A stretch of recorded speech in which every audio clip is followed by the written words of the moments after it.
Hello students, I am continuing my class after 2 weeks. I had started the topic Principles of Inheritance and Variation, and in my previous classes I have already explained the important terminologies used in genetics, and I have already completed Mendel's monohybrid cross experiment. And based on Mendel's monohybrid cross experiment, the law of segregation was also explained, which was put forth by Gregor John Mendel. In the monohybrid cross experiment, Mendel took into consideration only one contrasting character of garden pea plant, that was height, which occurred in two forms, that is tall and dwarf, and hence the experiment was called as monohybrid. Mono refers to one here. But in today's class, I am continuing with Mendel's experimental work, and I am going to explain dihybrid cross experiment. And based on the results of dihybrid cross experiment, Mendel put forth another law called as the law of independent assortment. In the dihybrid cross experiment, Mendel considered two contrasting characters of garden pea plant for his experiment at one time. So what were the two contrasting characters? We shall study it in our next slide. Dihybrid cross experiment. Encouraged by the results that were obtained from the monohybrid cross experiment, Mendel continued his investigations. Mendel again selected the garden pea plant with the two contrasting characters. In my previous class, I have already told you why Mendel selected the garden pea plant for his experimental work, because the garden pea plant has 7 contrasting characters, and that was very easy for Mendel to carry out all the hybridization experiments. Here, the color and shape of the seeds was considered. In case of garden pea plant, the color of the seeds can be in two forms, yellow and green. And the shape of the seeds can be again in two forms, round and wrinkled shape. So, these two contrasting characters were taken at one time for his experimental work, hence it is called as dihybrid cross experiment.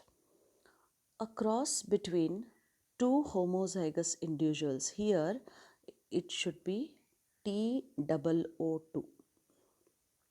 Two homozygous individuals differing in two pairs of contrasting characters is called a dihybrid cross.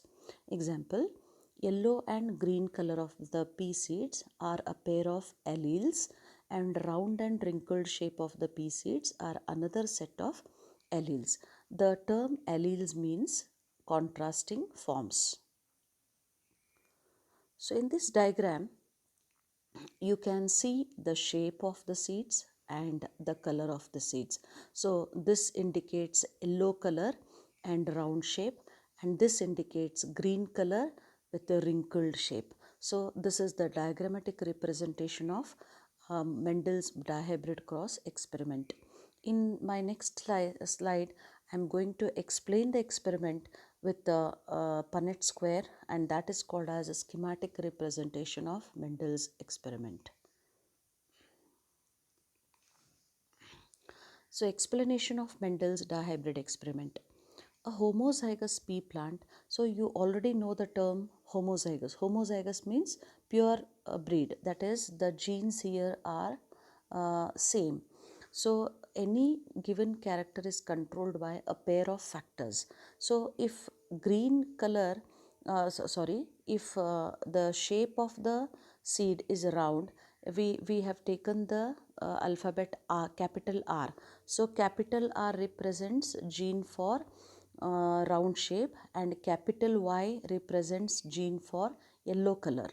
Similarly, small r represents gene for wrinkled shape, and small y represents gene for green color. So they are the contrasting forms, yellow color and green color, and round shape and wrinkled shape. This represents parental generation.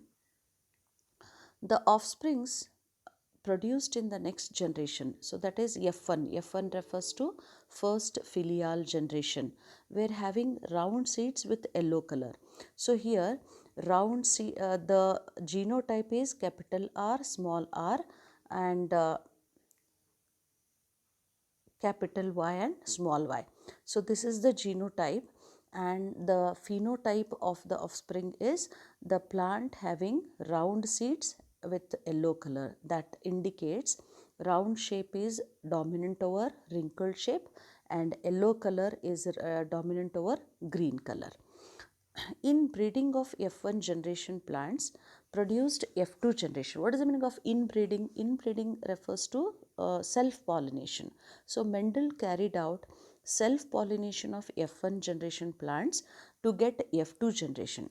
So since the genotype of F1 generation is capital R small r and capital Y small y, the genes are different here. So the possibility of forming the gametes are four types of gametes are produced by one parent, and similarly another four gametes are produced by another parent. So we can have in F2 generation 16 combinations. 4 into 4 is equal to 16 combinations of offsprings we can get in second filial generation, and that will be shown in my next slide. It is seen that the separation of two contrasting characters of a given trait is totally independent of segregation of contrasting characters of another trait.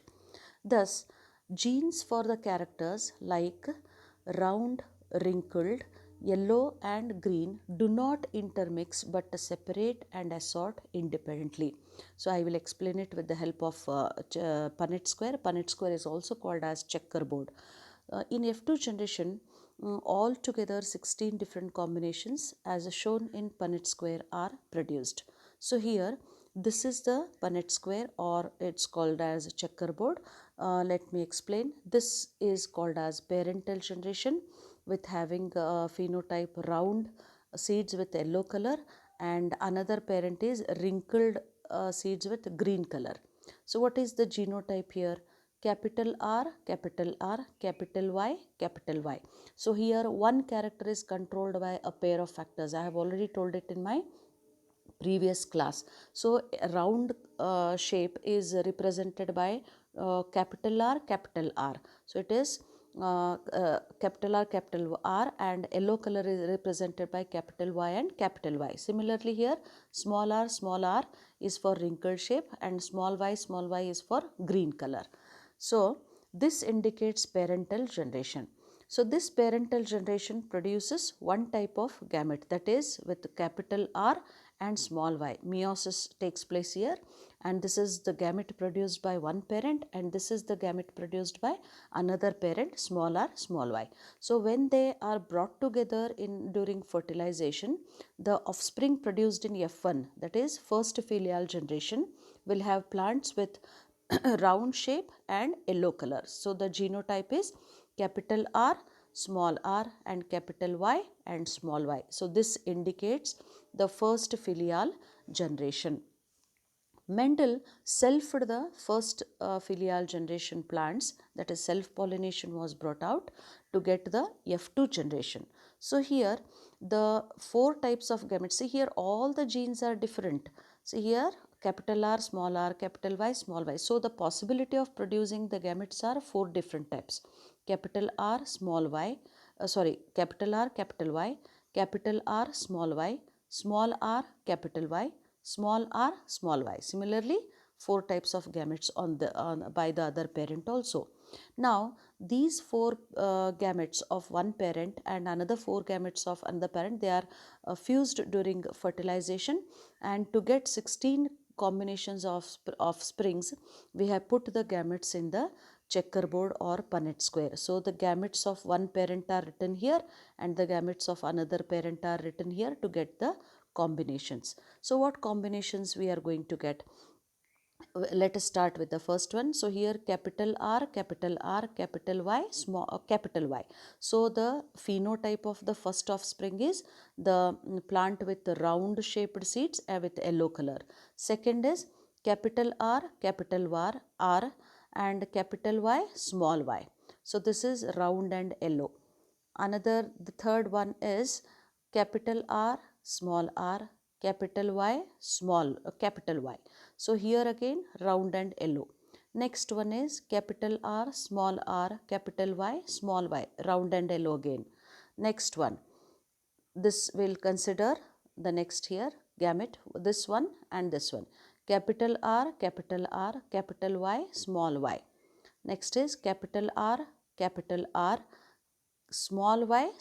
So here the shape of the seed is round but the color is green because both the genes for green color small y are there. So next one is capital R, capital Y, small y, round and yellow. Next capital R, small y, here round with green colored seed. Next we can consider this gamut and here capital R, capital Y, small y. So here round yellow. Next one small r, capital capital Y, small y. So round and yellow again. Next wrinkled and yellow. Small r, capital Y. So next small r, capital Y, small y. So wrinkled and yellow, here also wrinkled and yellow. Next we shall consider the last this thing line of the offsprings here. So this one capital R, capital Y, small y. So round and yellow again. Next round and green, capital R, small y. Next is wrinkled and yellow, small r, capital Y, small y. Last one is wrinkled green, small r, small y. So here we are going to get a particular ratio like we got in the Mendel's monohybrid cross. What was the genotypic ratio there? 1:2:1, and the phenotypic ratio was 3:1. 3 plants were tall and 1 plant was dwarf. So but here we are going to get the combinations 9:3:3:1. So here 9 plants are with round shape and yellow color, 3 plants are with round shape and green color, and 3 plants are with wrinkled shape, yellow color, and the last one plant is with the wrinkled shape with green color. So this one is the last one.